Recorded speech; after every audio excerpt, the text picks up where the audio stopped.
Oh, I don't even hear it. No, I can confirm I did not hear it. Active. Monitor. Ooh. You hear that?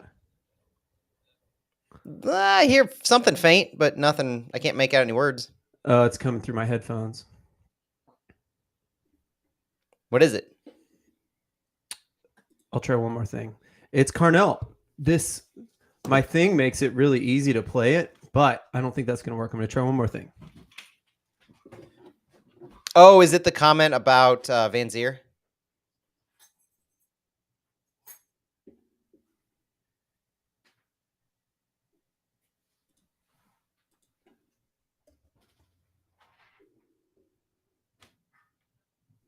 Maybe.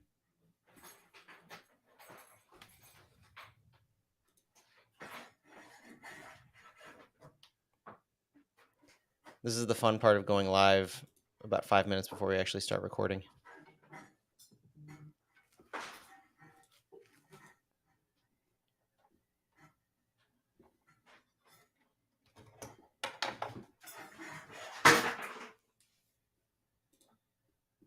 Oh, son of a gun.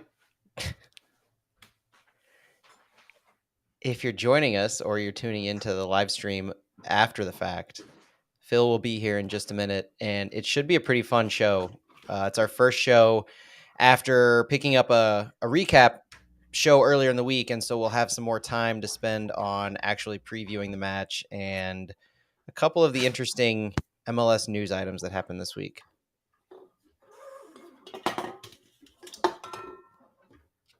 And in typical me fashion, I took every single nugget of stats and news and information and packed it into this. So I don't think I left myself any room. Good evening from America, Jazz. Thanks for joining us.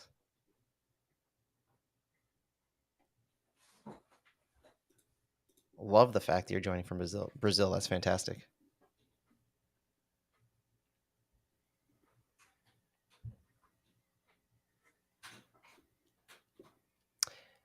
Cincy is playing tennis right now, so he will be hopefully joining us for the wind down. He is competing of his own. I think he's over at Forest Park. Phil, I think Phil's resolving some technical issues. He's poking around back there somewhere. I can hear him. I think you can hear him every once in a while. Yep, there he is.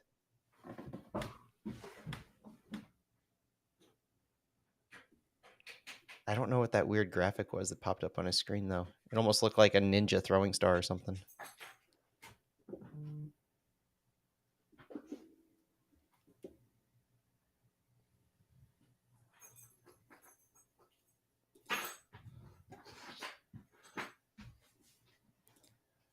I would say bear with us, but I have no idea how long Phil's going to take. That was wild. I'm sorry. Hey, you're back. Yeah. Holy cow. Everything okay? It is now, yeah. Oh my gosh. Exciting times. Are you going cameraless? Try one more time. There you are. Pop up. I can see your mic and your hey, there you are. You touch one thing behind a computer and everything goes haywire, literally haywire. All right, we're good. Oh man, I need to gather myself. We're good. Oh, so see if Let your heart rate come down. Yeah, I just mean, a our little bit. process at the club is, we don't condone any form of racism, right? Is that good? Yeah. Yeah, what happened Loud and at clear. Red Bulls, I think we're too far away. All right, so we'll be able to use that if we want. Nice. It sounds fancy, doesn't it? All right, just us, huh? Yeah, let's do it. We'll probably catch Cincy maybe after he finishes tennis and for the wind down, and we'll get it going here for the 45-minute part. Mm-hmm. I'm gonna pull up this. Here you go, hitting record.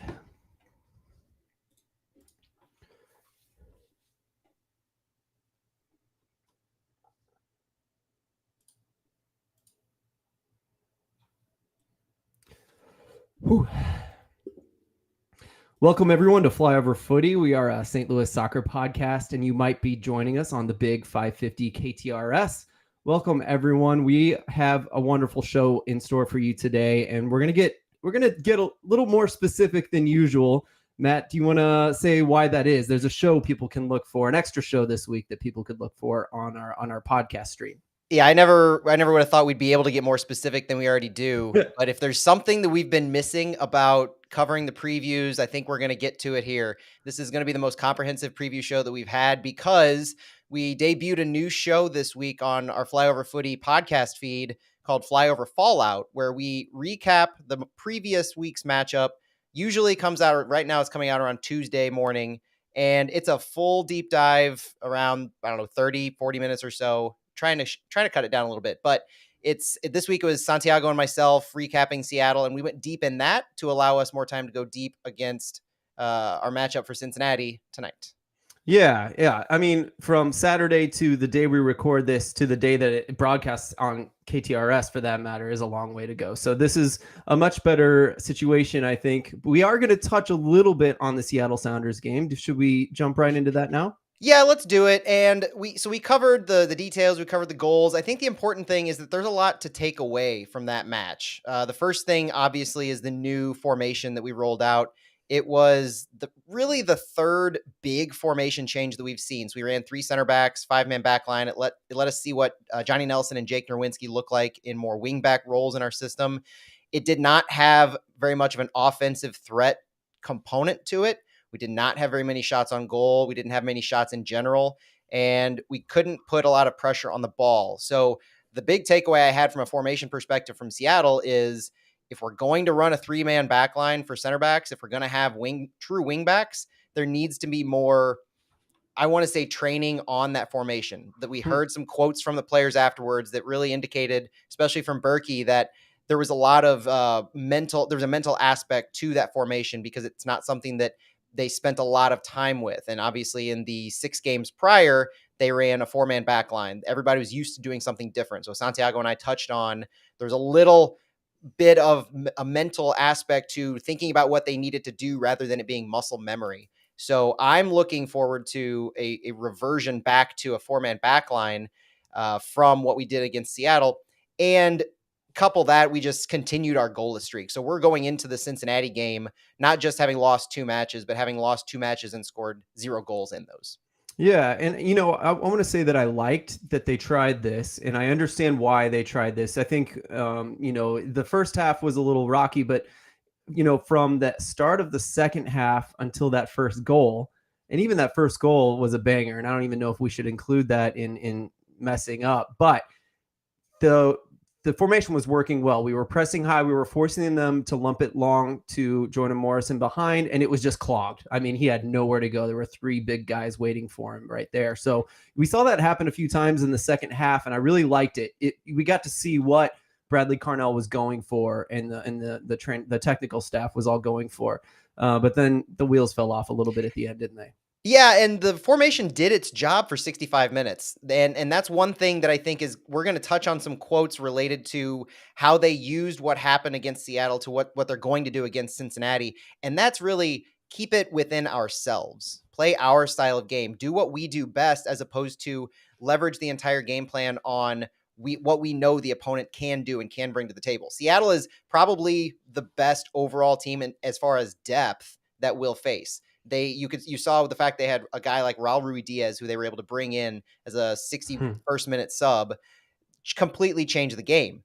And when you have that kind of depth, it makes sense to game plan for the opposition. But we saw the negative aspect to it there in the second half, whereas the first half was shut them down. It was put them on lockdown and we'll deal with it. We'll try to produce what we can. But once the Atencio goal happened, the wheels did fall off. We tried to keep the same formation, but go on the attack. We created way too much space. People were out of position compared to what they needed to be in that formation. And it really led to a lot of a few mental mistakes, I think, in the box as we were defending. All things that it goes back to the formation to me, that if you run a style that you are best at, that you know is proven success. And I could take the Berkey quotes from post-match, but you can also listen to what we said on Flyover Fallout. You got to get back to what you are familiar with, committed to, and have proven success with. And that's what I think we're really going to see some of these quotes from Carnell and Gioacchini speak to going into Cincinnati about what the differences were early in the week compared to how they're feeling later in the week, getting back to the basics to a sense. Carnell was he didn't want to say back to the basics. It was more like back to what they're doing best. Yeah, and just right before I want to get to those quotes, but just before you do that, is I think we're kind of automatically, at least I have been automatically thinking about defensively, how that 5 in the back or 3 in the back might have been problematic, but offensively, we're not able to get going in this game terribly well. There were chances. I wouldn't say we looked bad per se, but playing away at Seattle, all of that included, and how good Seattle's been defensively this season. We didn't get that much XG out of this one, and the XG felt right on top of that to the eye test as well offensively. So, we're not just talking about, yes, they were able to score 3 goals and look good on top of that. There could have been 1 or 2 more perhaps, but offensively, we weren't able to generate that much either. And it's another game where we have to look to the adjustments made in the second half, where one of their assistant coaches, Freddie Juarez, made a very good tactical adjustment. Whatever he saw worked to a T for Seattle. We weren't able to make those same adjustments. And so it's another story of, in the second half, seeing what's not working as far as producing chances, not even goals, but really quality chances, and being able to identify something that you can take advantage of in the opposition, change up your formation, your whatever you're having the players do on the field. And we haven't seen that consistently. We haven't needed to see it every game because we've been on the front foot for most of these games.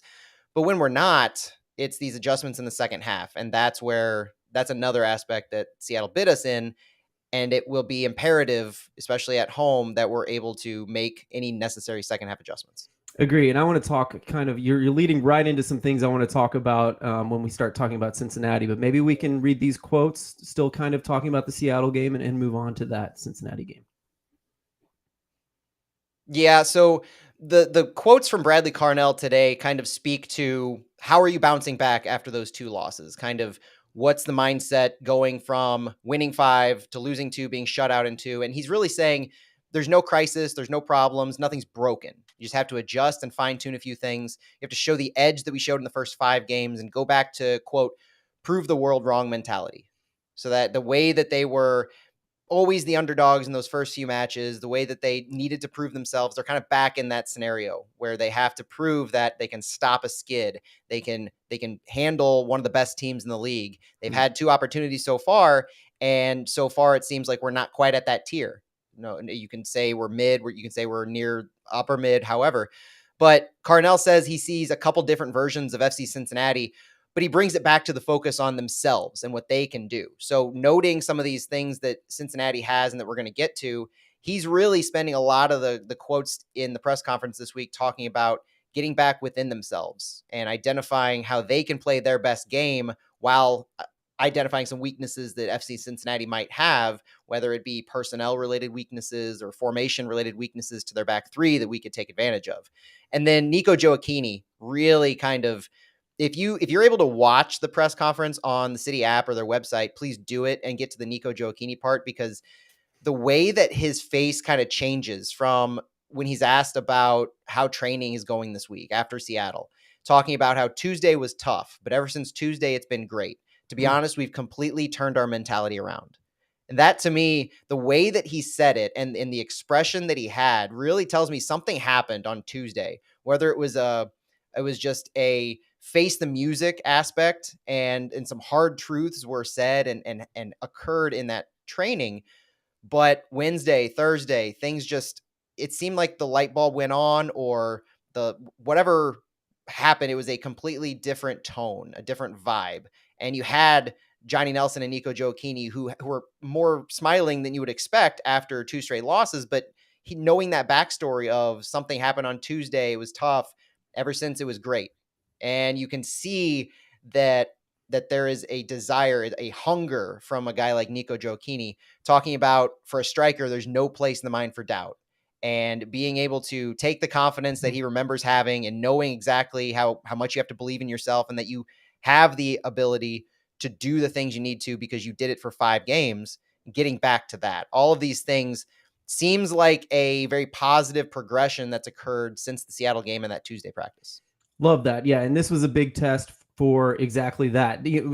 Listening to that last game, the announcements were great. It was at Max Britos and I forgot who else. Loved them. And they were talking about how you just have to be so dedicated in this pressing system because one guy lets down a little bit and it just falls apart. It's easy to pass through and the whole thing's on. So it's true mentally too, I think, that it's important to take 2 losses and that we bounce back.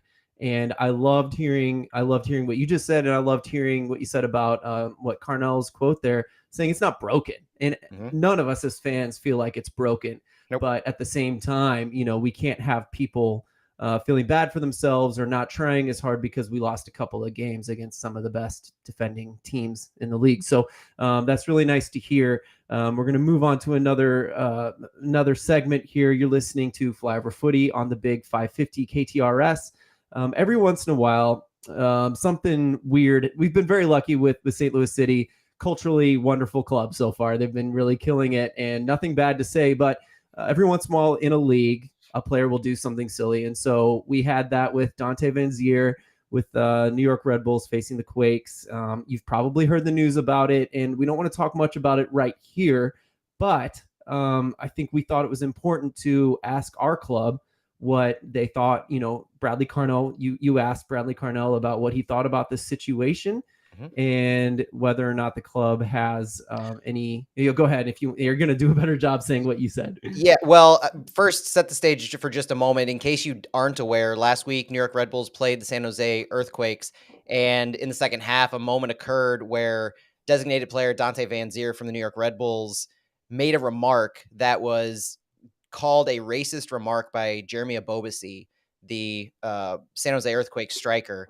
And essentially all of the Earthquake players surrounded Van Zier. The scuffle occurred.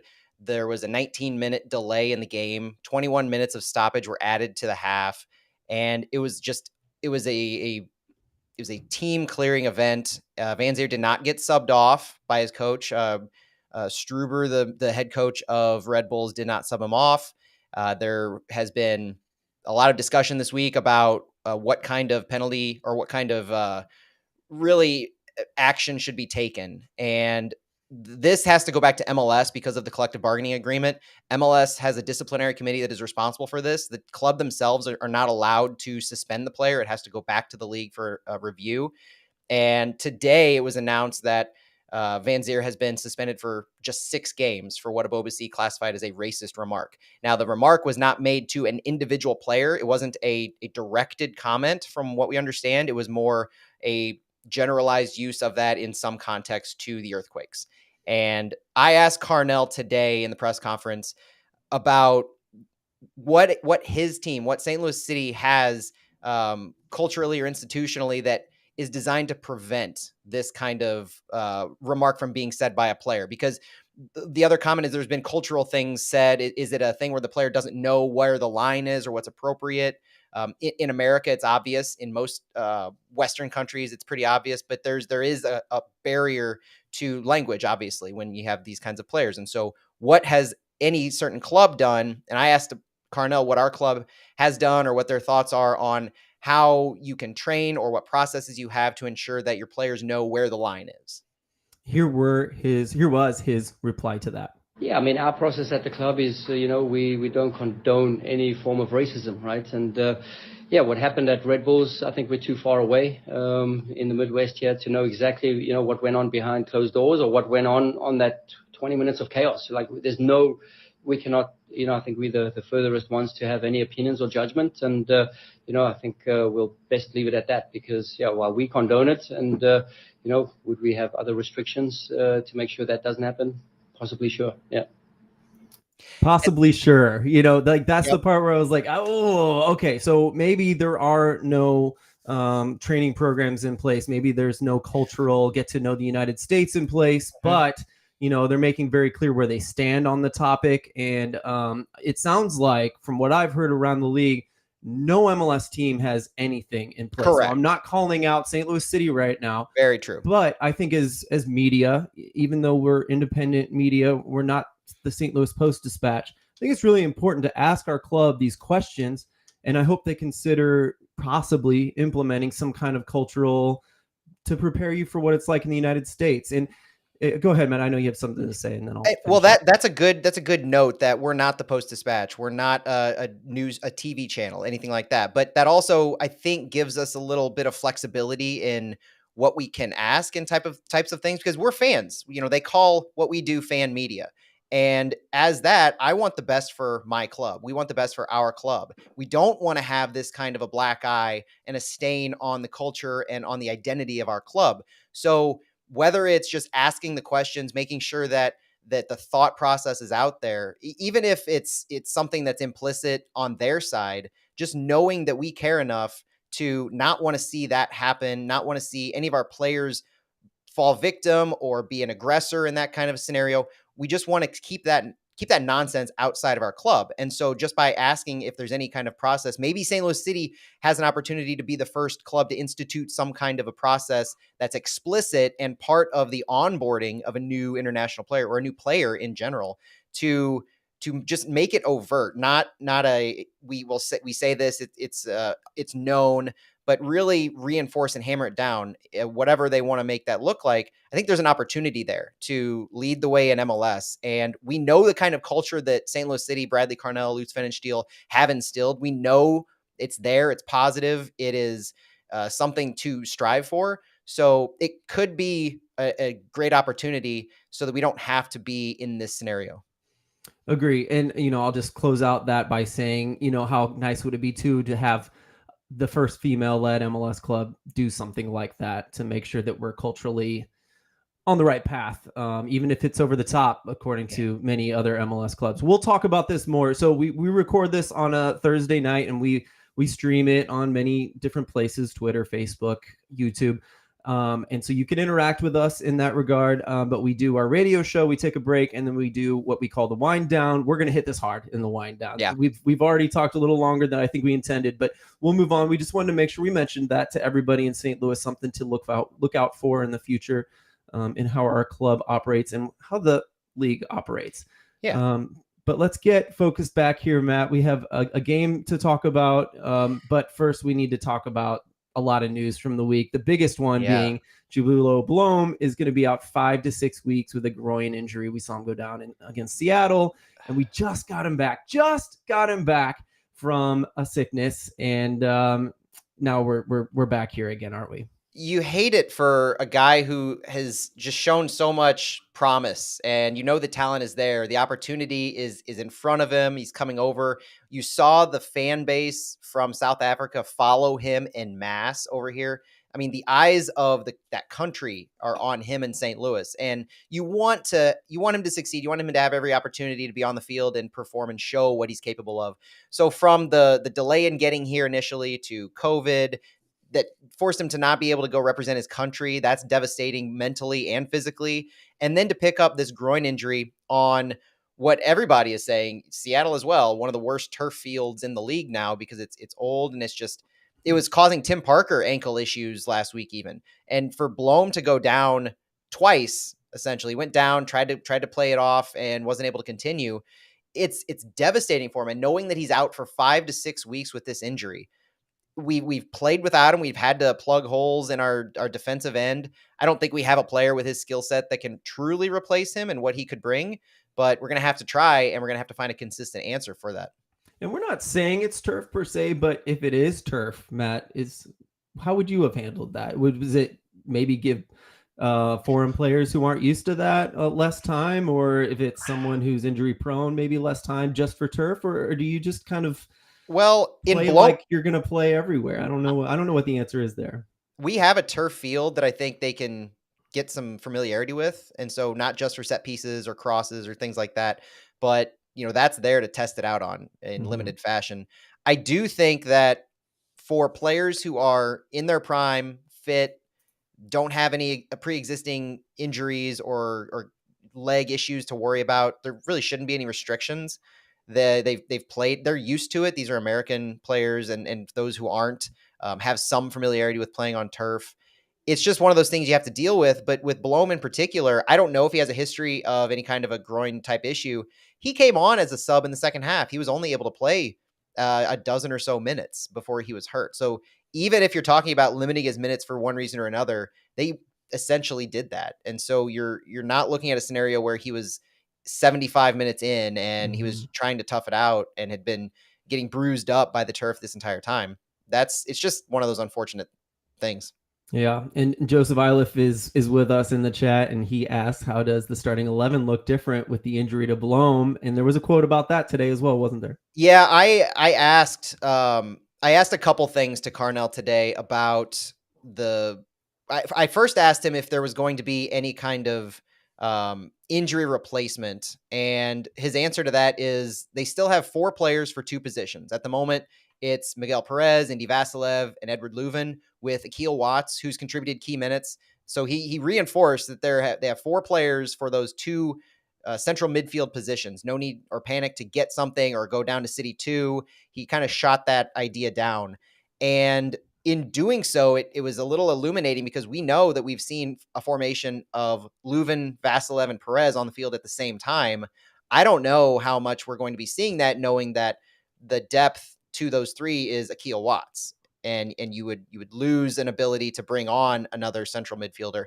That'll be interesting to watch. So if you're talking about a starting 11 perspective, I think you're going to see a lot of what we've been seeing because of Blom's having been out for COVID or not starting because he was late to preseason. You saw Indy Vassilev get that start at the very beginning of the season for that fact. I think you're likely to see combinations of Leuven and Vassilev or Leuven and Perez to start a match. And it's a lot of what we've seen already. So if you're talking about what will be different, not a lot, because Blom unfortunately hasn't been there to be a consistent starter in the first place. But if you're talking about how this will go into formations, I think it reinforces the 2 central midfielder formation is likely to stick around for at least a few more months.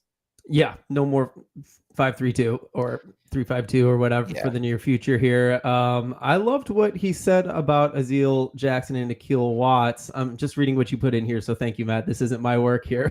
But he said we don't even have to improvise. I love that. That's really cool. I mean, that's confidence. Azil Jackson isn't even intended to be in that position. There have been some good stories from Tom Timmerman on that. But good thing they did it in preseason because now he might be needed, right? And Indiana Vassilev too. So Azil Jackson is the obvious. So he was vaunted from coming in. I know, like we weren't even sure that Vassilev was going to play at the 8, and now look like that's his main role for us, right? Yeah, he is the central midfielder on our team. Yeah, Leuven, you could call him an 8 or a 10, but Vassilev is going to be playing a 6 or an 8 and playing it pretty regularly. He's done pretty well. He doesn't have as many of the tendencies that Blom does in that position and the abilities that he does in tight spaces. But Vassilev has done a remarkable job in that position, especially given that it's a brand new position for him that he moved to because Blom wasn't available. Mm-hmm.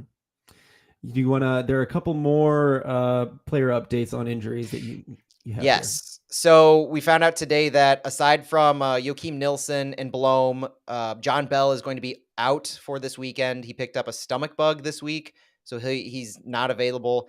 And Rasmus Alm, we understand, is doing well. And Carnell was quoted at saying he's a potential starter this weekend. So it's continuing that progression from last week of we'll give him another 48. Last week he said we'll give him another 48 hours and we'll see how he's doing. He didn't make the game day roster, wasn't able to go. This week he's unprompted saying he's a potential starter this weekend. Yeah. Our offense has been a little rough the last couple games. Could be the other team's defense, but it could also be a little bit of Rasmus Alm missing. So it could be nice to see him return to the 11 in some form or fashion. And poor John Bell. My gosh, this man is going to think about 2023 for the rest of his life. He's been injured more than he's been healthy, I feel like. Yeah, injured, not available for selection. Something's going on, whether it's depth or an injury. It just seems unfortunate for him right now. Yeah, I hope the second half goes better for him. You're listening to Flyover Footy. We are a St. Louis soccer podcast. We're halfway through the show today, and you're also listening to us on the Big 550 KTRS. We appreciate you guys joining us. We are now going to start. Oh, there are a couple other press conference quotes. Was I going to skip over some things here, Matt? Anything you wanted to say before we go on to the Seattle game? A funny story at the press conference. We all know who Zlatan Ibrahimovic is. That goes without saying. Nico Gioacchini had a fantastic quote today, finding out that he idolizes Zlatan Ibrahimovic, and he touted his book, I Am Zlatan, saying that it's his mentality, what he went through, his whole career and life have been an example for Nico Gioacchini. And he did note a lot of people don't like his attitude, but says after reading the book, it's much deserved. You can see a lot of that hunger and drive come out of Nico. And it was also, as we pivot to Cincinnati, telling that the two people that were made available to media this week's press conference were Johnny Nelson, former FC Cincinnati player, and Nico Gioacchini. That tells me right there, a little tease for our predictions on the lineup later, that Gioacchini's probably going to feature this weekend if they made him available for the press conference. Very cool. I have not read that book because, Zlatan's mentality is infamous, you might say. Oh, yeah. And I'm not a fan of it, right? But reading his book might be helpful to, I would say so I'm not a great fan of that either. It's just the flashing. But knowing that there's a player on our team who has that, I'm a fan of that aspect of it, even though I might not be a fan of the antics or the personality itself. Knowing that what has led to him being so successful is wanting to be emulated by a player on our team who has that a high quality talent. That's pretty cool. I can't decide whether boosting my confidence level is a good or a bad thing. So I'm going to take that very lightly there. But let's talk about the Cincinnati game. You got to start it off on a really good topic here, Matt. The history between the two clubs. I'm going to start with my experience, which is the USL experience, because what St. Louis did by starting an MLS Next Pro with a bunch of ringers who we wanted to get ready for the MLS season. Cincinnati's the team that I think of doing that the most in the USL back in the USL Championship days. And so, like GB Fall is like again an infamous player for them, known for biting a guy and all kinds of antics. The Cincy and St. Louis fans have had a rivalry for sure. And in some ways, Cincy won that rivalry with regular season games. In some ways, St. Louis got him back in the end in the Open Cup. It just depends on how you want to look at it. The one people remember.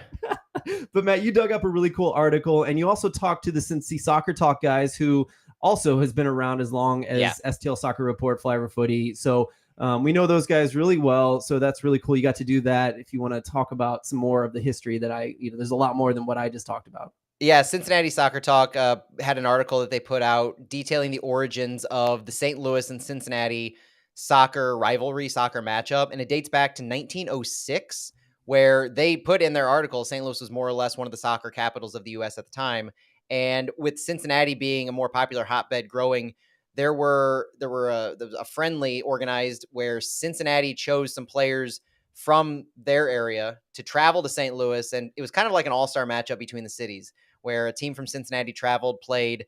Nobody knows the result of the match from 1906. It's said to be lost in time, which is kind of hilarious. But there was also a return to St. Louis that occurred in 1910. So the Cincinnati Nationals, who were champions of a Cincinnati league, would travel to St. Louis and renew that rivalry, taking on the St. Teresa's of the St. Louis Soccer League in a couple matches. There was no record of the first match, and aside from the fact that Cincinnati lost, so they glossed over that. But the second match was pretty newsworthy. No weather restrictions. There was all kinds of goal scoring. And so it said, despite the snow, a crowd of 3,000 St. Louisans turned out to see their hometown squad dismantle the Nationals by a score of 10-1. Ouch. Yep. So that's awesome. It's over 100-year rivalry matchup. Just history of matches occurring between the two cities. And we know of the history with baseball, like St. Louis and Cincinnati have a very storied, very noteworthy history in baseball. But knowing that there is this history dating back to 1906, 1910, the St. Louis FC years, the Open Cup magic from Sam Fink, and now we get to renew the rivalry in a more consistent way. they're in a different conference. We may not have a consistent home and away every single year, but this is a team that has a lot of promise for some really heated matchups, both from the fan base and from what's going to happen on the pitch.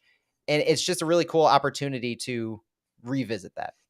Yeah, and speaking of revisiting and having Cincy and St. Louis ties, we have a St. Louis in coaching Cincinnati. I think probably everybody knows at this point, but Pat Noonan, who did the classic St. Louis, what was it, DeSmet to Indiana situation. Yep. So the quintessential pipeline, you might say.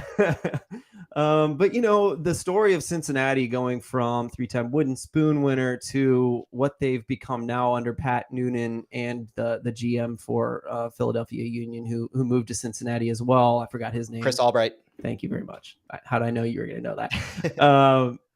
Cool story too. And so, we're not, I think we were all looking forward to having a crappy Cincinnati to play, but the story has changed, hasn't it? We're a little bit, this is a good team now. Yeah. And it's always fun to play the consensus worst team in the league, but it's even more fun to play a good team and prove yourself and to know that the quality of competition's there. And we're catching Cincinnati at, if not their peak, then as they're rising quickly to the peak. And having last year with Noonan and Albright taking the reins at the beginning of the year, and you saw last year in 22, they molded this team to their own. They brought in a host of different players. They drew the best out of the ones that they had. So you're talking about bringing in guys like Obi Nwabodo, Matt Miazga came in towards the end of the year in the allocation order. There's a lot of talent that they've brought to this team, and they've organized it in a way that I don't think was intended by Pat Noonan. I think when Pat Noonan, in talking to some of the Cincy Soccer Talk guys, Pat Noonan intended to institute kind of the Philadelphia Union 4-4-2 diamond. So he tried to give that a shot, and it just wasn't what the team was made to do. So he pivoted. He went with a 3-5-2, and the players that he was able to bring really have shown that there's no reason to move away from it. So he has yet to switch back after succeeding in that 3-5-2, and he's brought in not just Miazga to anchor that defense, but the wing backs on their team. And we'll talk about some of the player names here in a minute, but their wing backs have really created a lot of transition moments from their back line to their strikers. And their two strikers, at least up until now, Brenner and Brandon Vasquez, have just been one of the best 1-2 punches in the entire league. So Noonan has created quite a name for himself in Cincinnati. His first head coaching job has gone off to the best start he could have imagined, I think, and turned a laughingstock of a team into one of the powerhouses of the league. In such a short amount of time. The article that you found, Matt, is so good on Backheeled, talking about how they kind of turned things around and the way that he was able to take players that were not being productive and then bring in a couple small pieces, like underestimated guys for sure, to solidify the team just to get through the season. And they won way more than they ever had in their history, in their short MLS history at that point. And so it's really amazing to see that, and to see, I think we saw the Philadelphia Union, the cost of players that came in, and we looked at like their market values compared to the rest of MLS and how well they're doing based on such a low value. And so we can relate to that in St. Louis. It's a very similar situation to us. What else we can relate to is with Cincy, these players that are underestimated, that are put in a system that works for them, and seeing them be successful. I feel like a lot of the players we brought in were not doing well with their teams, and now are doing, Joe Keeney and Vasilev not being used that regularly, and now they're like stalwarts for us and doing well in a system that was created to work for them, and they were brought in to work for as well. So I don't know. I love those two storylines. I love that Cincy has Pat Noonan doing what they did as well. But now that I've spoken so long about that, Matt, I do want to let you know we need to kind of speed through this. So I'm going to let you pick the next thing to talk about. We got about 10 minutes. We're going to hit the stats. We're going to let everybody know where things are coming into this. So we mentioned Cincinnati's one of the best teams in the league. They're first place in the East, 5-0-2. They're 1-0-2 on the road. So they have no losses on the road. They have no losses in general. They've kept 5 clean sheets in 7 matches. They're only one of 2 undefeated teams left, along with LAFC. So this is a consistent quality team.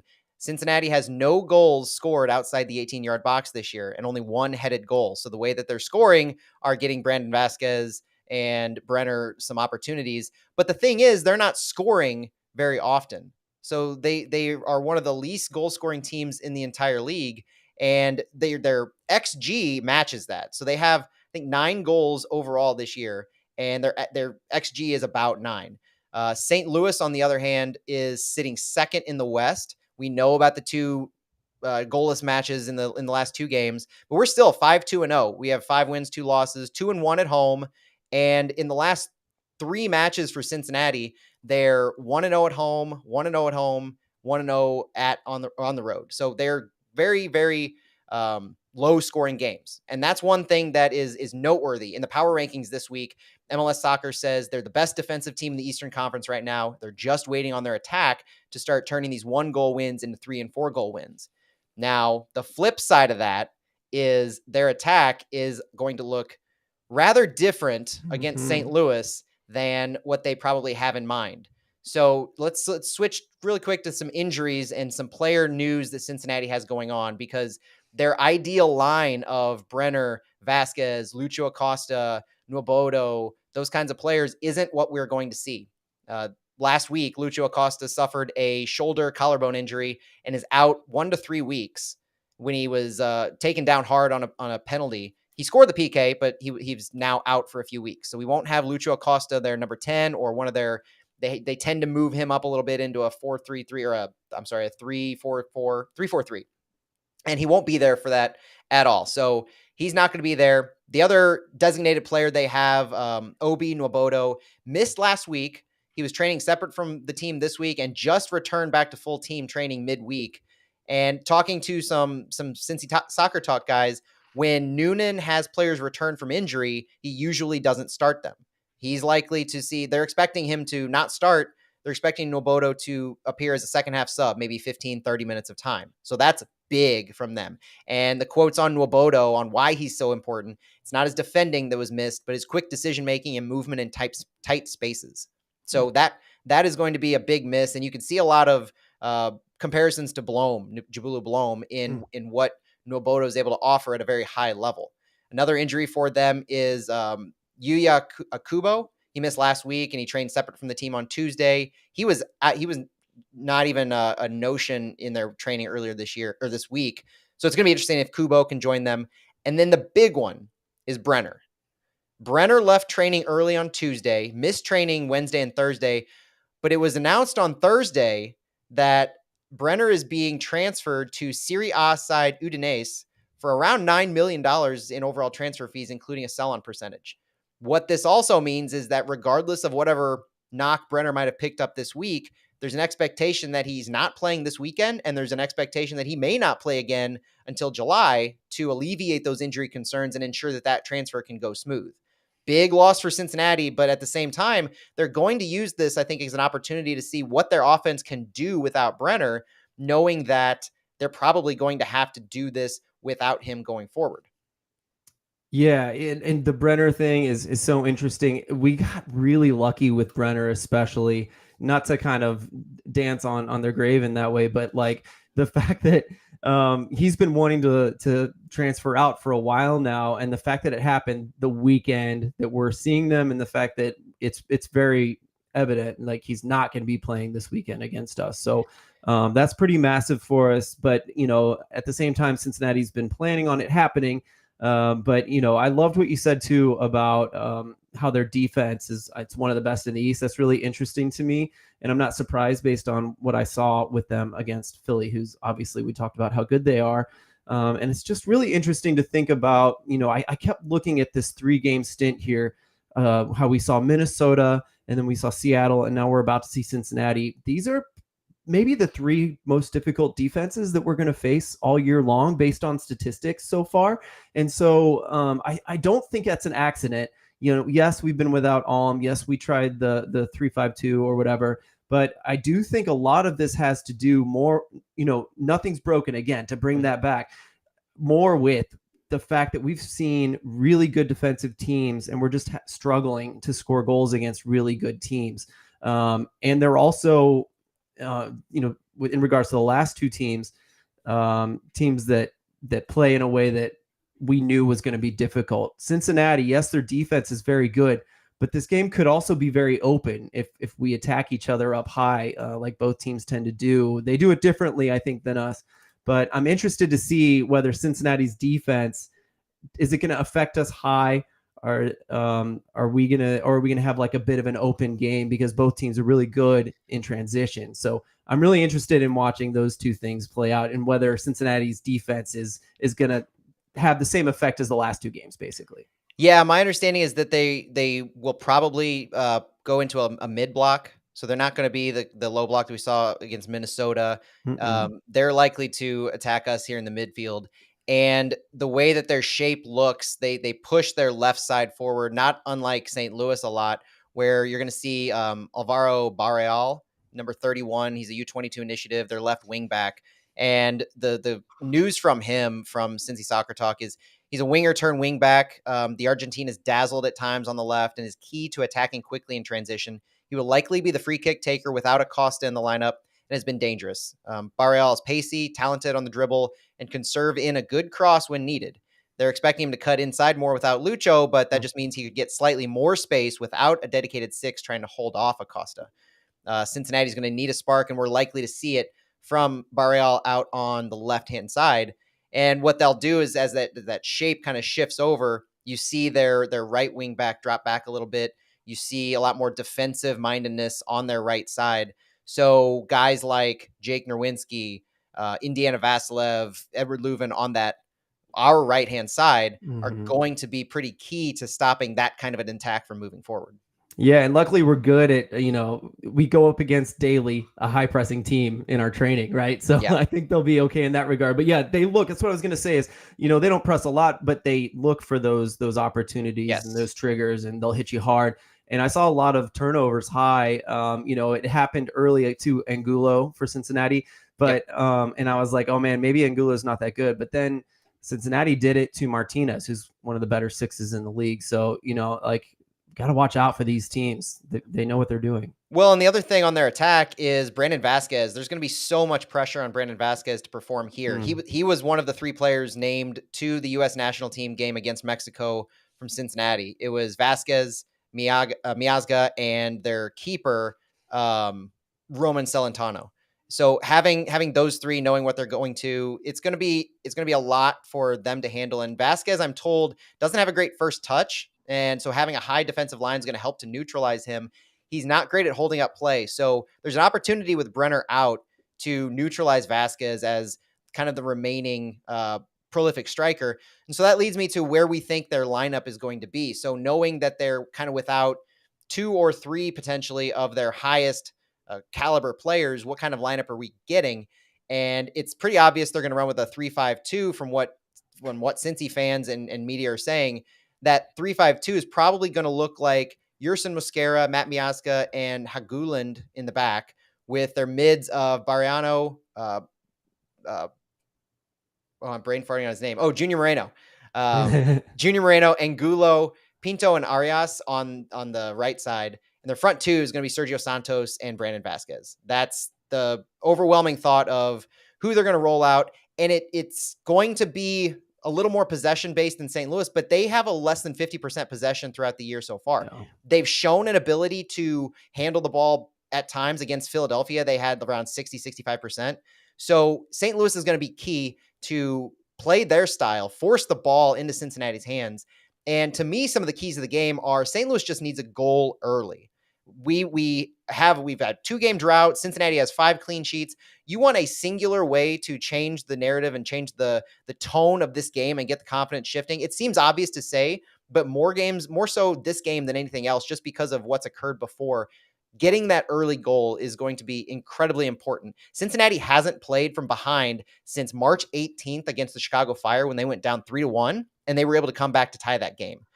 In addition to that, Phil, I think we really need to create more chances in the attacking third. It seems like an obvious thing to say again. You heard it from Joe Aquini. You heard it from Berkey last week.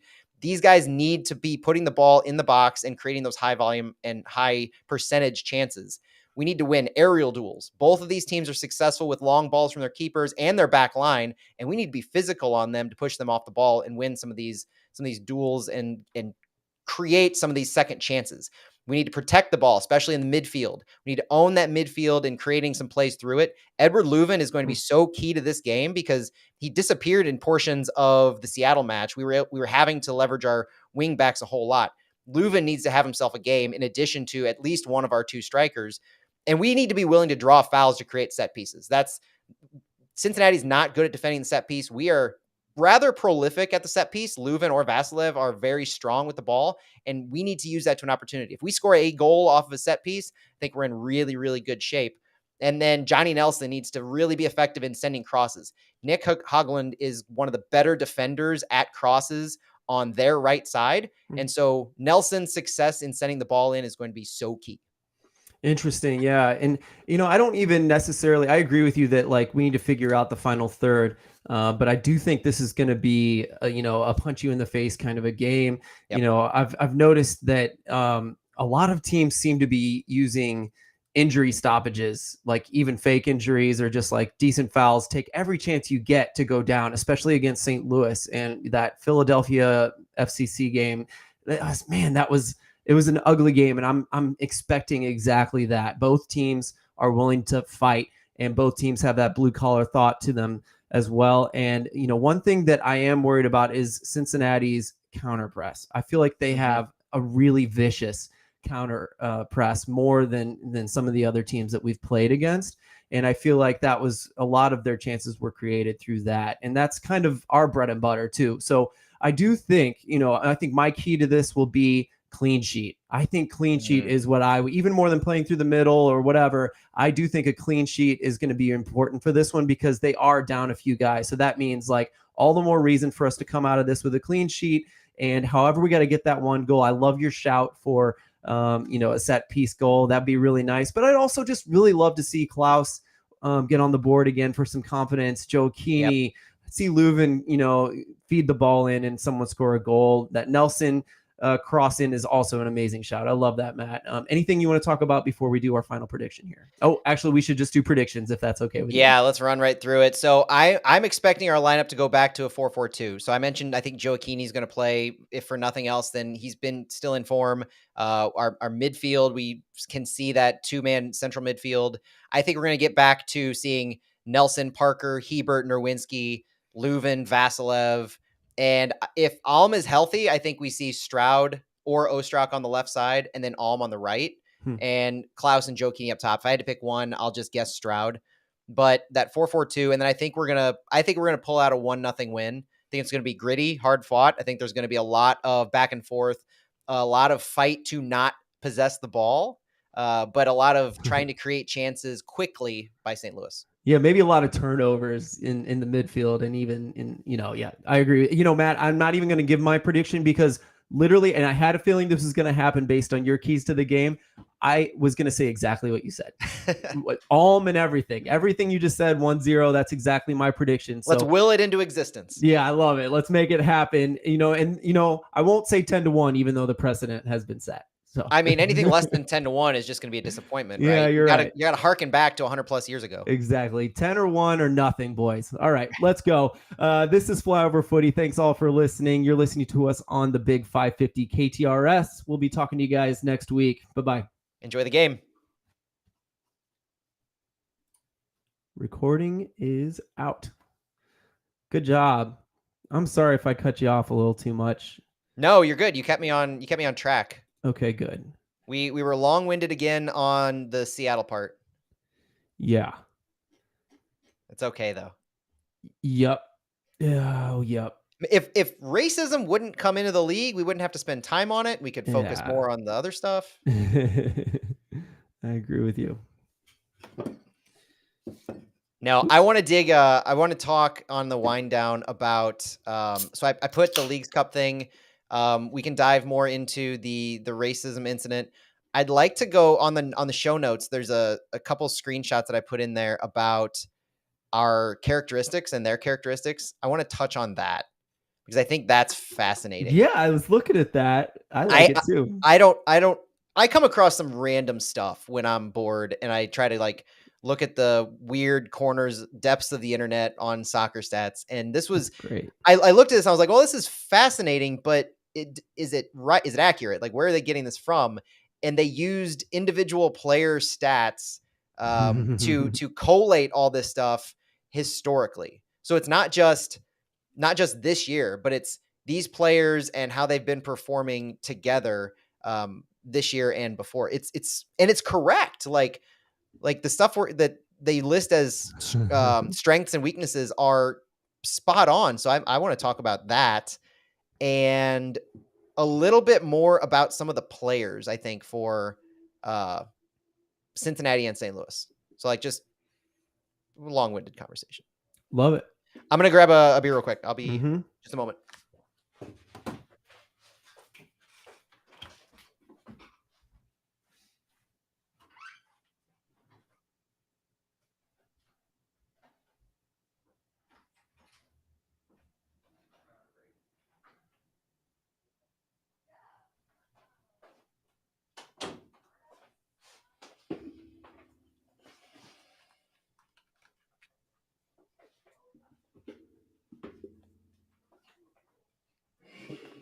Ugh.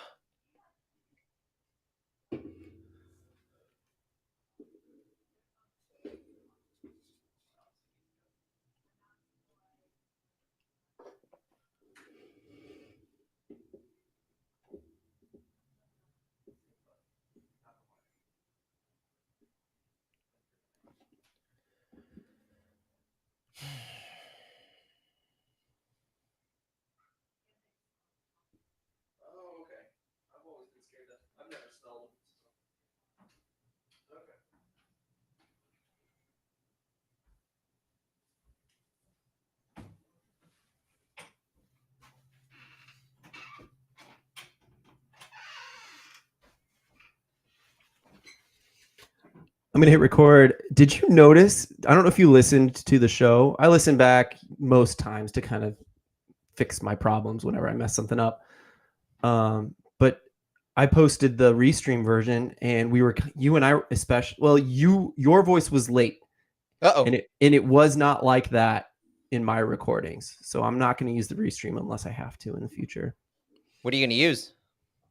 I record with OBS as well. Oh. And then my restream's the backup. So was it doing that when Cincy and I were recording?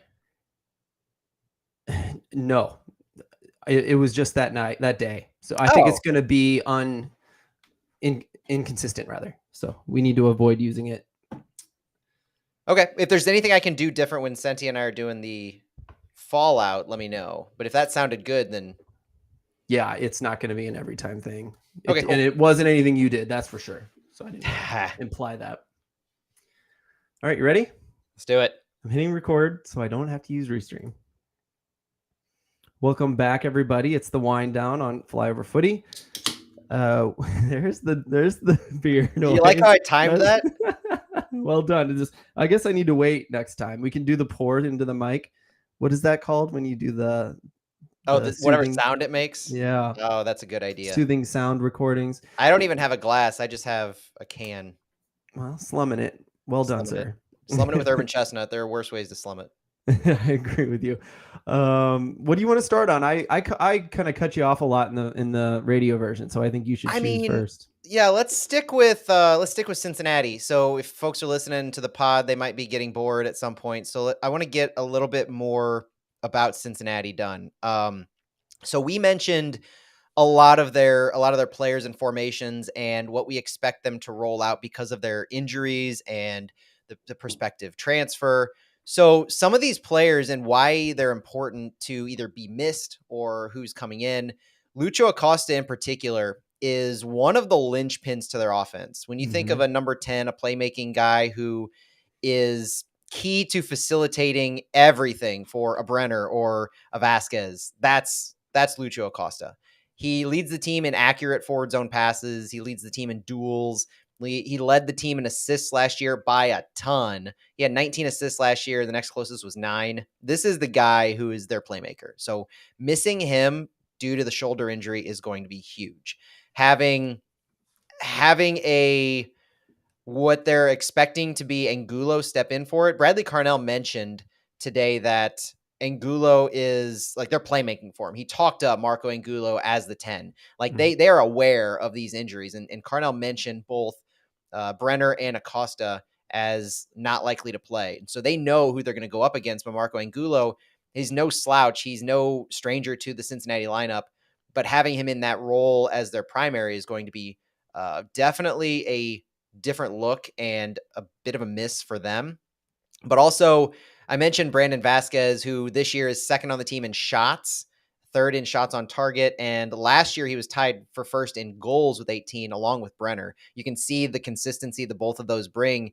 Last year, being tied for first with 18 goals each. That's a high octane offense when you have two players scoring 18 goals. Mhm. Vasquez, though, I keep hearing that he's a different style from Brenner, and he's more of, I don't know, like kind of a Nico Gioacchini type person where he plays off of the other forwards very, very well. And his opportunities with the national team, I think it's not exactly like a false nine like Jesus Ferreira would be, but him as a sole striker, he's not going to get the opportunity as a sole striker for Cincinnati, but I'll be interested to see if he does get that opportunity for the national team. And then having Brenner being out just puts Sergio Santos back in there. Santos has seen time in that 10 position. He's seen time in a little bit of the depth in the midfield. And Santos himself, though, to his credit, is tied for the team lead in goals this year with 2. So it's not a high octane offense by any means, but Junior Moreno and Sergio Santos do lead their team in goals. And Junior Moreno himself being one of their stalwarts in the midfield. And so that's their offense, right? That they don't have a prolific scoring machine this year yet for various reasons, and they definitely don't have one coming in. So they're going to have to find who's going to be their goal scorers. Are they going to be able to rely on Vasquez? Will Sergio Santos be able to find goal again? Are they going to rely on their midfield to push up? It's going to be an interesting question on how St. Louis defends this very specific group of players. Yeah, a few of those players. So Santos, I'm trying to look up what here we go, all seasons. So he was with Philadelphia Union last year. And let's see here, MLS. Okay, yeah. So 8 goals with Union, one assist. I think he was off to a really fast start, and I think he slumped. But, again, like Philly Union finding a guy that was producing from them right from the get-go. Pardon me, that's 11 goals, 3. That's it. No, that's wrong. It doesn't matter. Anyway, he did well for them. Since he liked him, they brought him over to play for them. So I think he's the Brenner replacement. And I just want to say about Vasquez is he's not quite a Ricardo Pepi. He's almost more like a Sargent, somewhere between the two. But he is big, and he does drive a goal like Ricardo Pepi does. He makes smart striker runs. But he does come back and play a lot, like you were kind of saying there. So it'll be interesting to see how he and Santos play off each other. They're going to have to get used to it because it sounds like they're going to be playing together more often now that Brenner's leaving.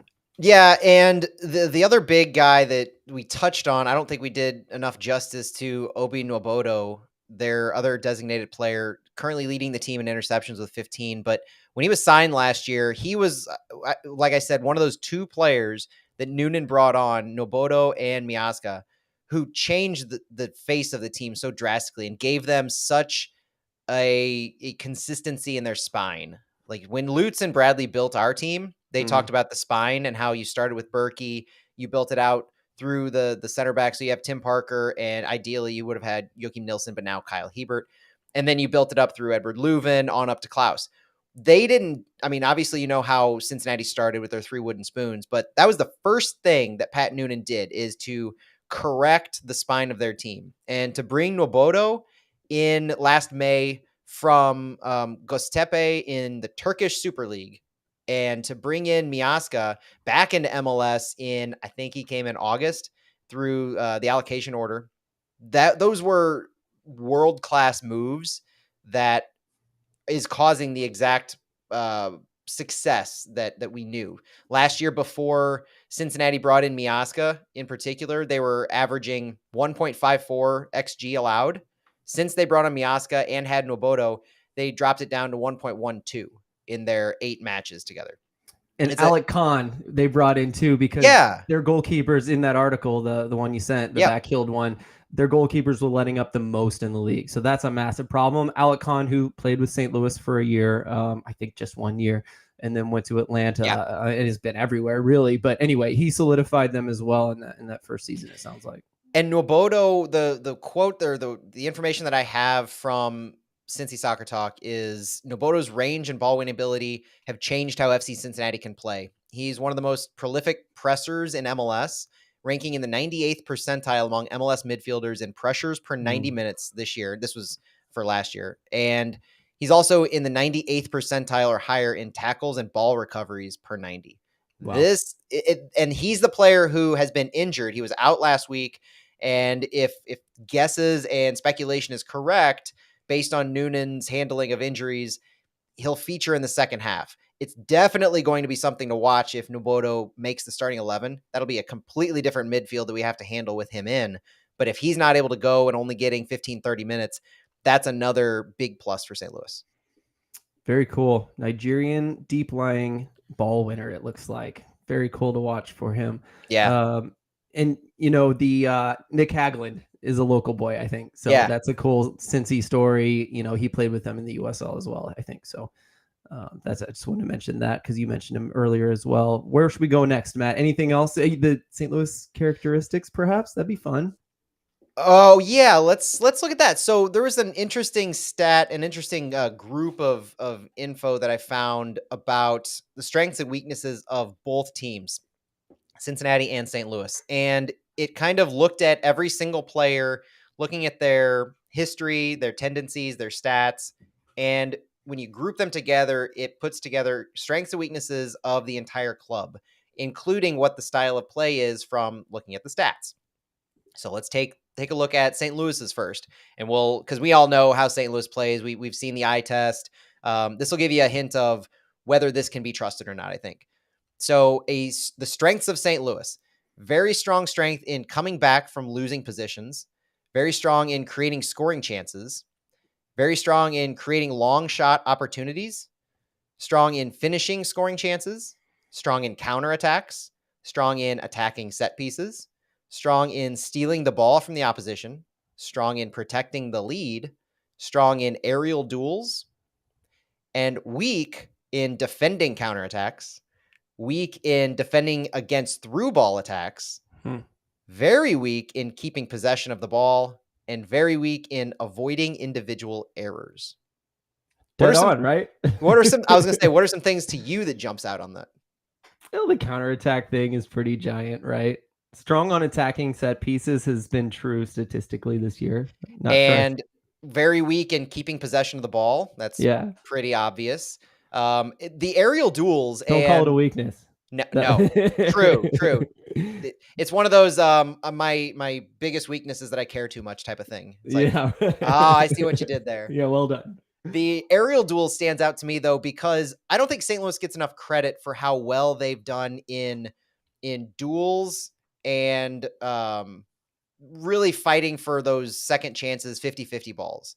St. Louis they outworked Seattle in duels, which is surprising. We did give them too many opportunities, but if you're looking at volume, we beat them in those duels. And so we are good at going after loose balls. I was surprised to see that. And we were close with Minnesota. I can't remember, but one edged out the other. But what we're not great at, though, are first touches, I think, when we do that. Mm-hmm. So a lot of the time, especially in our attacking third, I notice that we might win possession or force a turnover, but then it's very like my blood pressure just starts rising when I see it's almost like a tick attack, but it's not, because it seems like they're just fighting for their lives to keep possession of the ball. Yeah. And it doesn't look smooth.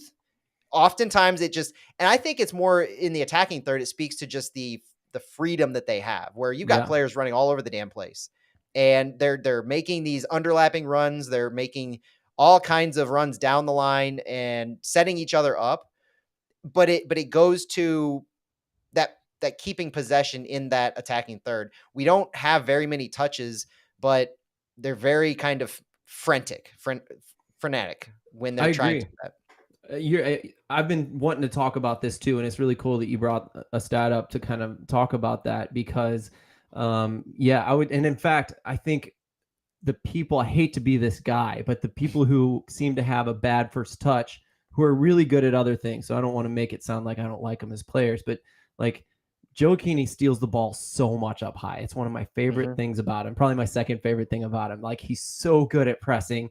But my goodness, that first touch after he gets the ball often goes to the other team. And Vasilev's first touch can be rough. And I love these guys, but like, man, against Seattle, and again, like against Cincy, if their counter press is as crazy as it has been, that I've been seeing watching them this year, that if that first touch is bad, we're going to lose the ball again, just like we did against Seattle, it felt like. So go ahead. They're not going to give us any leeway on that. They're not going to provide space to where Vasilev's first touch he needs a 3-yard box around him to recover it, type of a thing.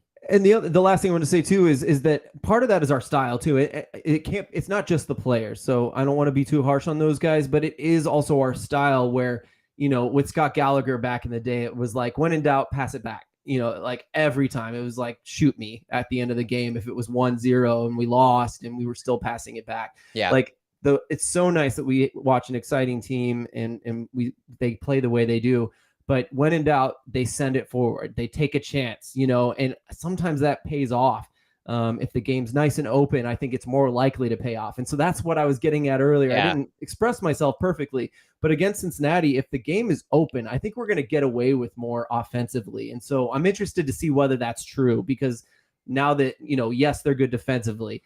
Are we going to lose these chances? Are we going to take some chances and they're just going to get cut out every time? Or we're going to take a chance that's going to pay off with a goal? I think against Cincy, we're going to be more likely to see that than Seattle and Minnesota. And you wonder, if we have that kind of space, where's the space going to come? Not necessarily from when we have the ball, but as we're defending certain things, I think the expectation is they're going to leverage their wing backs a whole lot to move the ball up the field, trying to play it into Aguila or into Sergio Santos.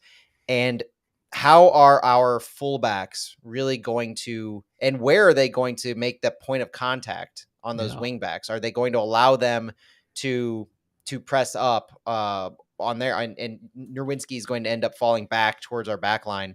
Where's that really point of contact going to be in those duels? And I think there's an opportunity to keep it in the midfield a whole lot, keeping that high line from Parker and Hebert, so that Vasquez doesn't have an opportunity to really get in deep behind them. And now that you say that, of course, we're not going to play a 3-back system against a team that wants to play wide like that. Yeah. So this is perfect. Yeah, we'll definitely go 4 in the back. But at the same time, we got to watch what our fullbacks do. But also, if we can force either their, if their outside center back gets overloaded because we have wingers pushing up and we start pinning back their wing backs defensively, like, we could really do well, especially if we're pressing high and those wing backs never get a chance to get forward. That's a good way to, defend with the ball in a way.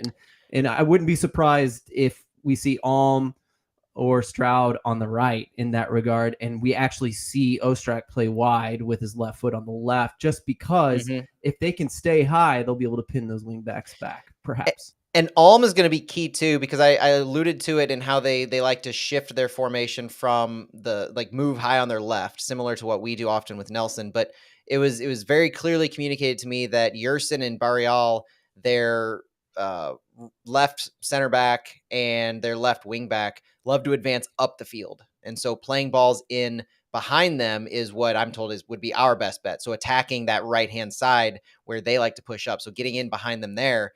Both are super quick in foot races, though, so we're not very likely to get advantage on the dribble. And then if you flip that, think the opposite of advancing, think the opposite of super quick feet. That's what we'll get on their right side. So guys like Hagelin and Arias on their right center back and right wing back, they stay deep, they stay back. And so they're going to sit back to prevent balls in behind or over the top. So you wonder just how much of our attack is going to go through our left side, where a guy like Stroud or Ostrak or Klaus tends to find a lot of space, and how much we're going to try to leverage a Leuven or a Joe Keeney or an Alm in this game. Yeah, it almost sounds like it might be a good game for a big switch. on our side, sending the ball from Leuven left to right to Stroud or even Nerwinski on the overlap, something like that. Yeah, Nerwinski has a pretty good opportunity. And knowing what he likes to do, playing the ball inside a little bit more when he's in a fullback role, I'm excited to see the link-up play between Nerwinski, Vasilev, Leuven, and Joachini in particular.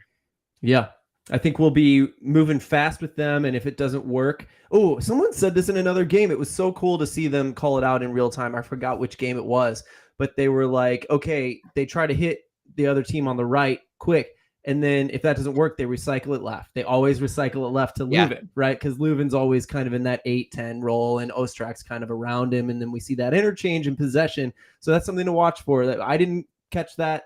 The commentators did, and I'm just recycling it. It was a really good one. So we talked about like keys to the game and some of the players for them to watch out for. As we wrap up looking at the St. Louis characteristics, I can't say enough about Edward Leuven's importance to this game. Even after not disappearing against Seattle, but even after not having as much success against Seattle, he still leads our team in overall passing. 239 successful passes, 316 passing attempts. He leads in passing in the attacking half with 180, almost twice as many as the next highest in Jake Nerwinski with 95. So the amount of passes that he has is skewing towards that attacking half, telling me that he really is directing our offense in a lot of different ways. And he leads the team with 207 successful short passes. You look at guys like Jake Nerwinski and Johnny Nelson, who are making those long, trying to connect, and even Tim Parker trying to connect long with their passes. Edward Leuven's taking the ball and trying to make quick things happen with it and move the ball up the field when making those things happen. And to be fair, if someone's got the ball, they're looking for Leuven first, as they should be. So yeah, so knowing the guys like Junior Moreno, how's he going to attack Leuven? How is Matt Miazga going to come out and face him? Those are kind of the battles that you want to see happen, because I think Leuven himself can go toe-to-toe with either of them or really any of their top stars. Noboto, if he plays. Those are going to be fun battles to watch in the midfield. Yeah. So so St. Louis City's style of play in this characteristics chart that I had to finish them off, we take a lot of shots. Our style of play is dependent on long balls. We attempt crosses often. We control the game in the opposition's half, and we attack through the middle, leading back directly to Edward Leuven there. There were a million crosses against Minnesota. Did you notice that? Oh yeah. They mentioned that in much of it was that. In the press conference today. It was kind of cheeky how Joachini and Nelson were ribbing each other a little bit. And I think Nelson asked something about, or it was a question. I think Kristen Carver might've asked it, but it was, what have you learned about your teammates recently? And Joachini said straight up, I've learned that Johnny Nelson likes crossing the ball. And so when he has it, I know, and it was, which game was it? Was it Portland? One of those games where Nelson had it, and it would have been a Nelson assist to Joachini, except for it tipped off of a player. Yeah. That's the kind of thing that Joachini was alluding to, the fact that he knows Nelson loves to cross it, and he knows whenever Nelson gets into a dangerous position, he just has to kind of be there and know where he's going to put the ball, because he's going to put the ball somewhere deep, as opposed to a Jake Nerwinski who likes to look inside and on the ground a lot more. Those are really cool little comments that speak to this overall style of play. So we kind of see that this bears fruit for St. Louis in my eyes in a lot of ways. And so looking at FC Cincinnati's characteristics, if you don't mind jumping right into that one. Oh, yeah, go for it. So their strengths, according to this, are creating scoring chances, aerial duels, and stealing the ball from the opposition.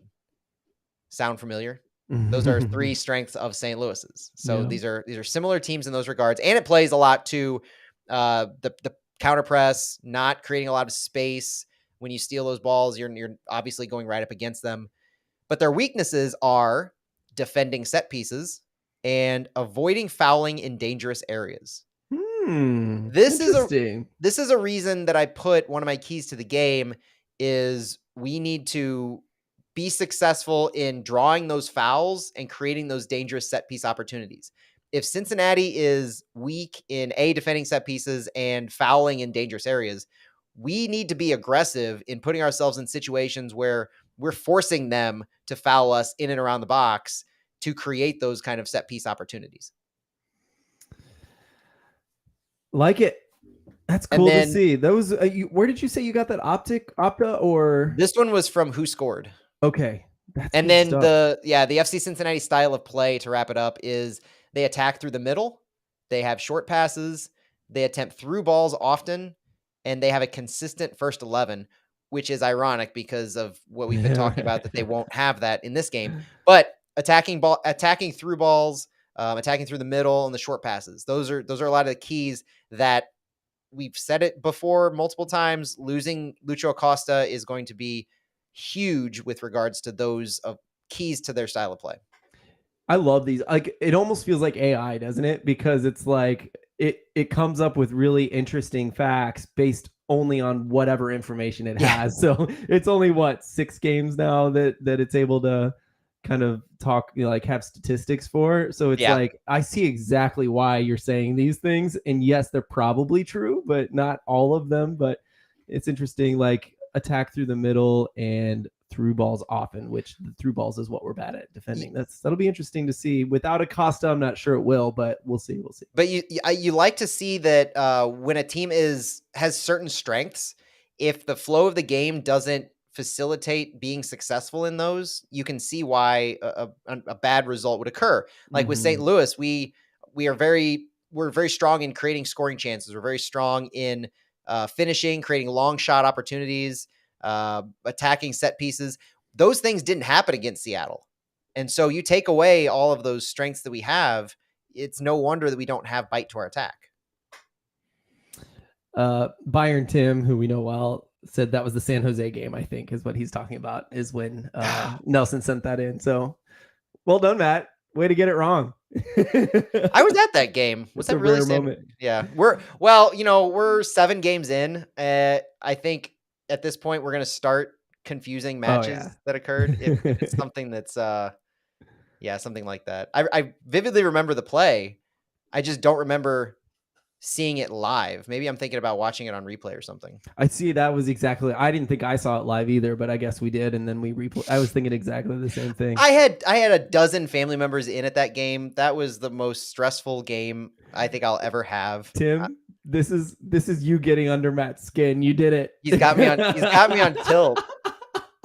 I love it. But I also love, like, we spend enough time together and do the same things weekly that we had exactly the same thought there. That was cute. Is it okay if we talk a little bit about a little more about the racism problem? Let's pivot. If we have time, we'll do something else. But if not, we'll just end it. I think we covered a pretty good amount on Cincinnati. So I think if you're listening to this, you've got information overload on Cincy. So I'm good to pivot. Yeah, thanks solely to Matt. So thank you, Matt, for doing so much research, man. I mean, if you guys saw these notes are just so good, so incredible. So, but yeah, what was the main thought to you? I think I went a little bit too strong, which I have a tendency to do on Twitter, saying that, why wasn't there an independent investigation about this? Because then MLS could wash their hands of the decision, and this independent panel who doesn't work for MLS, doesn't have any MLS people in that panel, could decide, what was the best idea. It would be, see-through in that way. Like everyone would know what was happening. They could even publish it. It'd be really nice if they could. I know that doesn't really happen in 2023. But, I think that'd be really smart. The other side of that is like the single entity thing, it's unfortunate, and maybe this means all the more reason they should do it, even if they don't need to. That MLS and Red Bull, and even arguably every other club, has an interest in just covering this up and making it not a big deal, only 6 games, because it's just better for the league for this guy to just get back in there and play. So, all those thoughts, like, I just wish, Eric Friedlander made a good point. Like, the guy confessed there's nothing to investigate. He's right. Like, there's nothing to investigate, but still that 6-game decision, everyone's pointing the finger right at MLS, because MLS was the final say, and it's not much of a penalty for what happened in our opinion. Well, it's not just they're the final say, they're the only say. And you have to incorporate the single entity into it. I mentioned to you earlier in our group chat that I'm not sure how USL handles it, because USL now has a collective bargaining agreement too. I don't But either. Yeah. this is pretty clearly laid out in the CBA. So I looked it up because there was your comment earlier about why Red Bull didn't do anything. Like they just almost stepped back and absolved themselves from any decision or punishment making in this.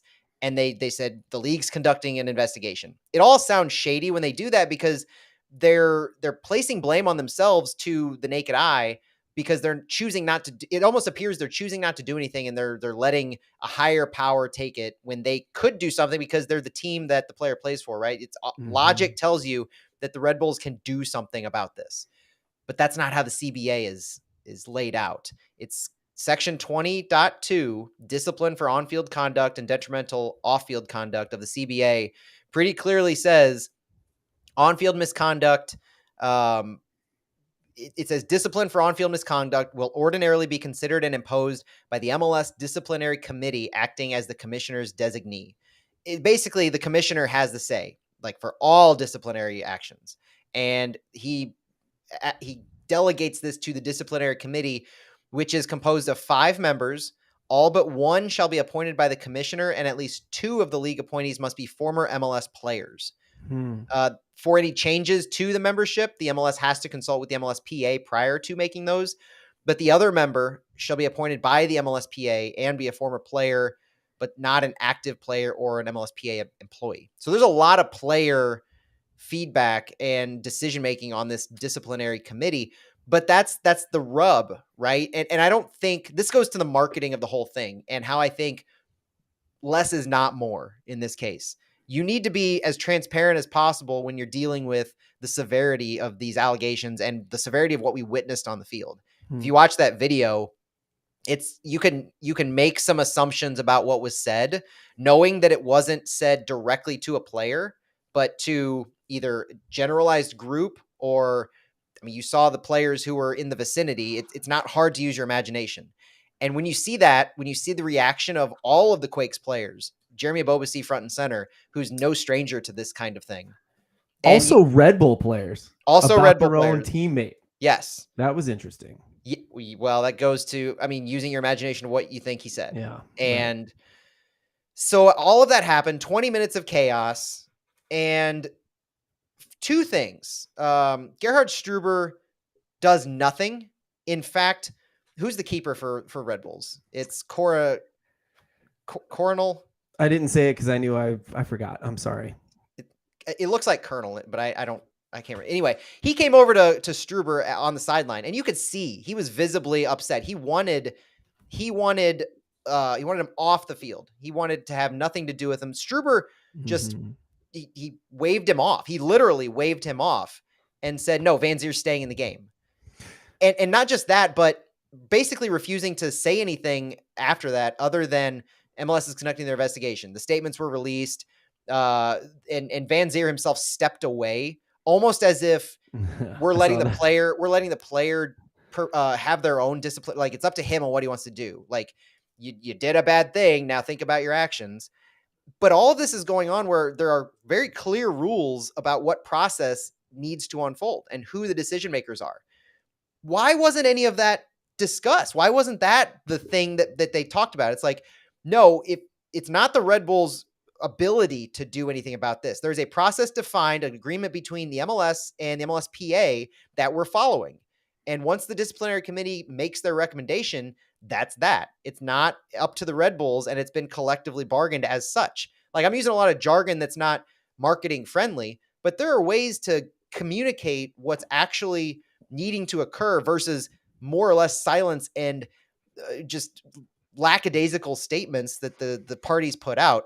And that's not even getting to what ultimately happened, which is a 6-game laughable suspension. When you're talking about a league that touts themselves as zero tolerance for anything to do with racism, and Ebobisse very clearly said there were racist remarks said, the whole thing has been very hush hush about what was actually said. I haven't seen a single outlet able to confirm what was actually said, but everybody on the field seemed like they were on the same page with what Ebobisse said. racist remarks. When that occurs and you give a guy a 6-game suspension, you're proving that your words of zero tolerance are hollow. I agree. You said a lot after this, and so I don't want to lessen what you just said because I agree with you wholeheartedly. I went on a rant. No, rightfully so. That's why we're here, right? But Struber did say publicly, he said, knowing what I know now, I wish I'd subbed him immediately. He said, I was going on information. He's like, it was confusing. I wasn't sure what was exactly true. And I think in the moment when you're a leader, you think about someone point their finger and said he said something. If he didn't and you bench him, what does that say as a leader? Like, you benched me and you didn't take my word. Yeah. Like you said, Van Zier kind of walked away as if like, okay, he knew. So maybe he's wrong, but I do have some sensitivity for Struber, like in that regard. Like I understand why you didn't move, and I'm glad he at least came out afterward and said, I wish I had sat him immediately. Yeah, and to be fair, you're definitely right that it's a he said thing from that perspective in the moment. So there is a lot of discovery and knowledge that occurred afterwards. So if you're looking at this in hindsight, it's different than looking at it at the moment. But it still seems like there were did Struber ask multiple people? Did he ask Van Zier? Like, I just don't know, because Van Zier never seemed like he was denying it. Even on the field. Like, if you look at that image of Cornell talking with Struber and saying, looking like he wanted him out of the game, Van Zier wasn't like, hey bro, I didn't do this, or it wasn't me. He was just kind of standing there like, oh, was it bad what I just said? Yeah. And that's my take on it. He obviously, I'm putting emotions into his mouth, but I'm having a hard time finding this, and I mess up names and things, and so I'm really scared I'm going to get the wrong guy, but I thought it was Wilfred Nancy, the coach for the Crew, that talked about this, because he's a black coach. See, I'm pretty sure it's him, and he's from Europe, and he said he's actually really glad to be in MLS, because he said in the United States, you take racism and you take hate speech very seriously. And he said in Europe, it's just not like that. And I think that is kind of what you finished in the last comments you made there, is where we should go next. And that's that we gotta institute education for European players. It's, in some ways, it's not their fault. It's hard to excuse, but we are culturally, in this regard, ahead of Europe. And it's probably because we've had to deal with it so strongly here. And I guess that's a blessing and a curse, isn't it? But the fact that these guys come over here and say something, it happens every year. And that's only the stuff we hear about. You know what I mean? So like these guys need an education. And even if you think they're a stand-up guy, really good person, like, we love our St. Louis players, but they may unknowingly say something that is just going to set someone off. I don't think our players would, but you just never know. And I don't think you can take the chances. What I'm getting at, education needs to happen for every player that enters every club in MLS, and in my opinion, in the world, to be like, this is something you don't say. It's going to get you 6 games suspended or worse if they come to their senses. And it's going to cost us money. It's going to cost us wins, possibly. Yeah. And we don't accept it.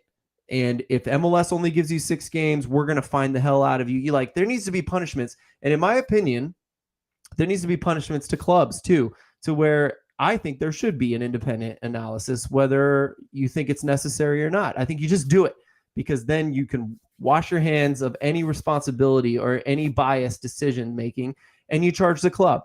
And the club has to pay that, and then they get mad at their player because they lost money. And then there's going to be a push to kind of make sure that this isn't a problem in the future, not just because it's morally right, but money talks, doesn't it? And I don't know why this isn't collectively bargained as such.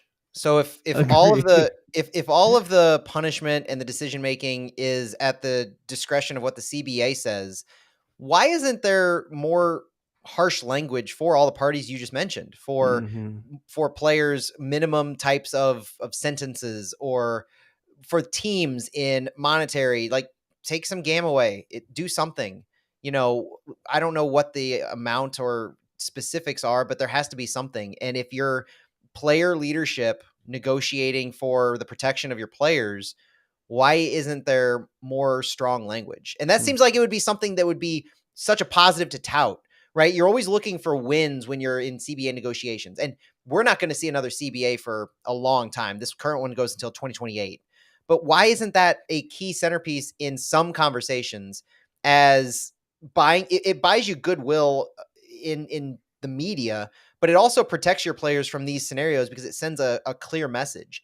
And it would help incentivize teams to develop some of those programs or trainings for your players as just a requirement in signing international players. But it's not just international players. Like, let's be clear. We talk about them because of cultural differences, and like to your point, the way America has kept this conversation front and center consistently for so long and incorporated it into sports. But it's a player issue across the board, and it needs to be treated as such. And so whether you're talking about mandated club programs or encouraging clubs to do it, incentivizing them to do it some way, this just seems like a no-brainer at this point. Yeah. Like, we don't think of it until it happens, but once something like this happens, you look back and like you were asking all those questions, and I was like, why didn't New York do something? Why couldn't they? And in finding the answer is a little shocking that it's so less than what it should be. And then to know that there aren't really teams or programs that exist. There aren't teams with programs that happen to onboard players and go through this kind of sensitivity training, essentially. Yeah. That's shocking. And so that's going all the way back to Carnell's comments.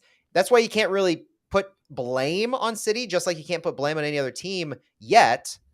But I do really, I believe in the comments I said during our first portion of, wouldn't it be so nice to have our team be at the forefront of this, continuing the talk of diversity, inclusion, equity, all of these things that are touted as centerpieces to the culture that we have.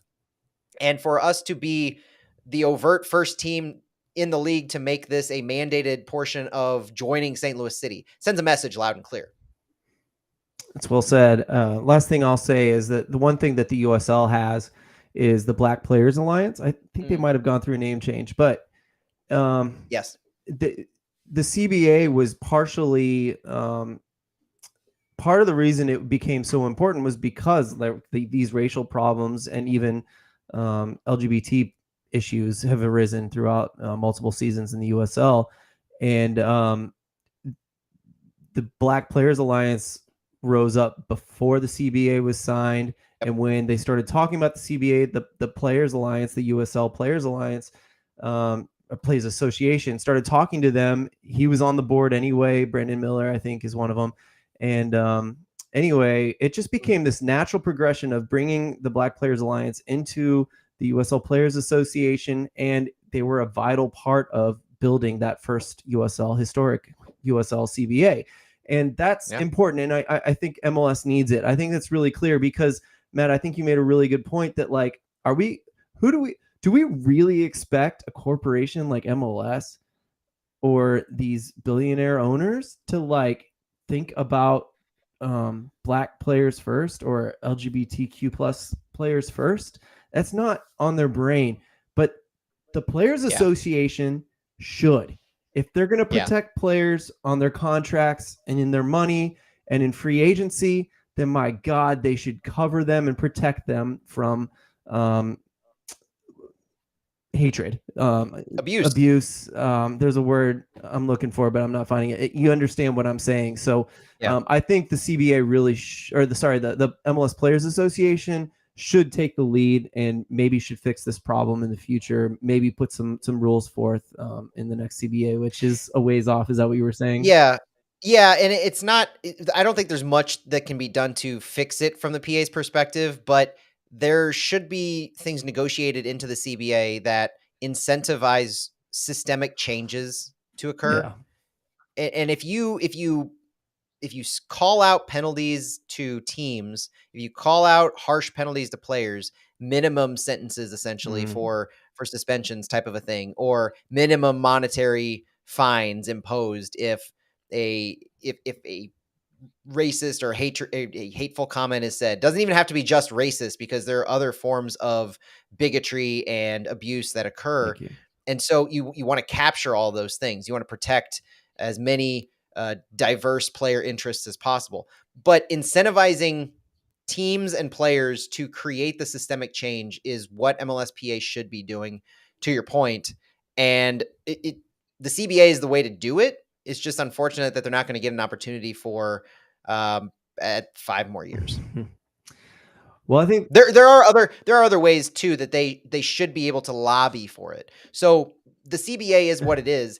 Lobbying in both public and private to require teams to have certain programs and certain policies in place, that can and should still happen. It could be a voluntary thing, that it doesn't have to be a CBA, we can all step up and become better people and make this place a better world. So, that'd be really nice to see, despite all odds, perhaps, but that's something that would be cool.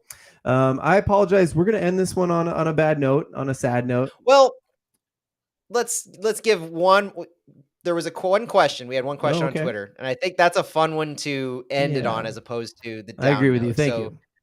Our fantastic question at Flies X Wings asked about some of our possible moves this summer. So transitioning back to some speculation about the team real quick. With much of the core first team locked into longer contracts, do you foresee minimal summer transfer departures? He says outside of maybe Perez. And do you think this is an underestimated advantage over clubs currently reliant on talent that will likely depart prior to the playoffs? I don't think anyone's going to leave before the playoffs from our team. Do you? No, I totally agree with that. So I think the assumption being that the players we're developing now might be sold this summer. I think the opposite, actually. The roster flexibility that we currently have with Max Schneider on loan, we have 2 open roster slots. Also with Max Schneider on loan to City 2, we have 2 international roster slots. There's flexibility for us to bring in talent this summer. But I think it's too soon to talk about Miguel Perez leaving, especially to Europe. He's 17 right now.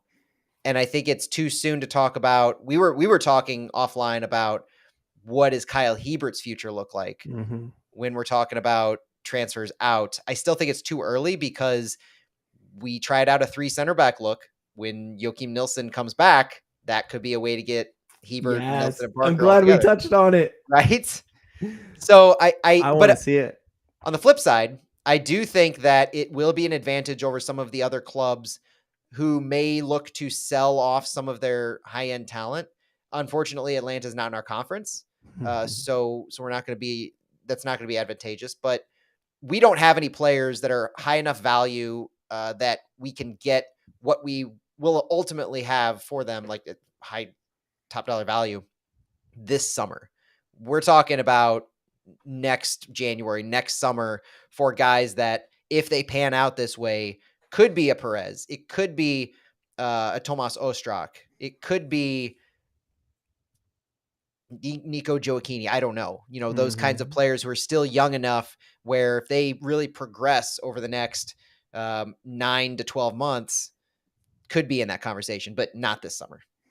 Completely agree. But like we said last week, I do think if Joachim Nilsson comes back, we're going to have a surplus of center backs. We just saw Stuart posted that Isaiah Parker, who's been playing at North Texas in the FC Dallas system, is being loaned to San Antonio FC. And that's really awesome to see for him, where clearly he's a little bit better than MLS Next Pro.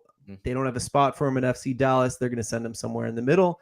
I think Josh Yarrow would be a really, if we got too many center backs and Yarrow has no minutes with either MLS Next Pro or City 2, or the senior team, it'd be nice to see him go somewhere and get lots of minutes and improve himself. Absolutely. Otherwise, I'm with you, though. Yeah, couldn't agree more. Thanks, man. I'm glad we did that. I feel better. That was a fun one, too. Always got to end the show on a high note, smiling. There's got to be something to finish it up with. That's right. So if you made it this far, thanks for listening. I hope you're with us on when we get on our soapbox. I hope you agree with us. We'd love to hear any comments you might have about that or anything we talk about. We take questions, we answer them, especially in this second segment if we have time. And we'd love to hear from you on all of that. So again, thanks for listening. We'll talk to you next week. See ya. Awesome. Good stuff. That was a fun one, man. I have trouble keeping track of time when we don't start real close to the beginning, because I'm looking at the timer and it's like 1:44, and I'm trying to do a mental math of like, wait, okay, so we were like 8 minutes behind at first. We took a little break. What is this actually? I think you were trying to keep us under an hour and a half, right? Yeah, I try to do a 45-minute first half and then a half hour other half. Yeah. I'm sorry I gave you that look, though. I'm glad we ended on. I should have trusted you. I should have known you had a great idea to end it. So I knew how long that was going, and it was getting so depressing about like it was, the yeah. prospects, and I was like, I don't like ending shows on this note. It's good stuff, though. Well, Ashley said it was a good show, so thanks, Awesome. Ashley. Thanks, Ashley.